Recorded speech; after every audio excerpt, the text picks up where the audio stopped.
નમસ્કાર દોસ્તો, શાંતિશ્રમ ન્યૂઝમાં આપનું સ્વાગત છે। દિલ્હી વિસ્ફોટ, ફરીદાબાદ રેડ અને ગુજરાત કનેક્શન પર આધારિત દિલ્હીના લાલ કિલ્લા પાસે થયેલા ભારે વિસ્ફોટે રાજધાનીને હચમચાવી દીધી છે। આ વિસ્ફોટ બાદ પોલીસે એલર્ટ જાહેર કર્યું છે અને સમગ્ર એનસીઆર વિસ્તારની સુરક્ષા વધારી દીધી છે।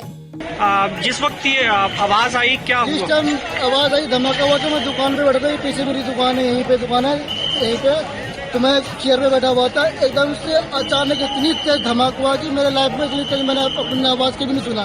धमाके के दहल पे मैं 3 बार गिरा हूँ, उठा हूँ फिर गिरा हूँ, ऐसे धरती फटने वाला है।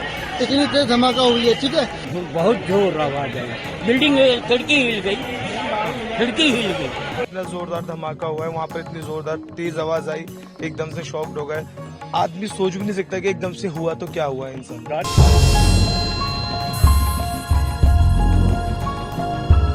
તપાસમાં સામે આવ્યું છે કે વિસ્ફોટમાં ઉપયોગમાં લેવાયેલ ગાડીનું લિંક ફરીદાબાદમાં ઝડપાયેલા આતંકી સાથે છે।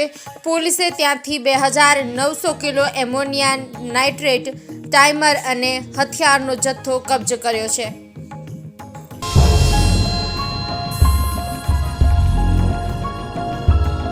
આ મુદ્દામાલનો તાર ગુજરાત સુધી પહોંચ્યો છે।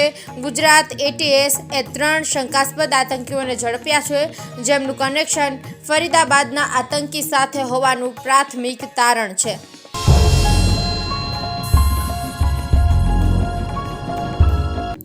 દિલ્હી, એનસીઆર અને ગુજરાતમાં હાઈ એલર્ટ જાહેર છે। રેલવે સ્ટેશન, એરપોર્ટ અને બજારોમાં ચેકિંગ કડક બનાવાઈ છે।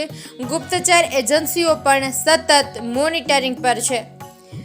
જાણતા રહો, ફરિયાદ કરો અને જો કોઈ શંકાસ્પદ લાગે તો તુરંત 112 કે નજીકની પોલીસને જાણ કરો। આપણી સુરક્ષા આપણી જવાબદારી। સચેત રહો, સુરક્ષિત રહો।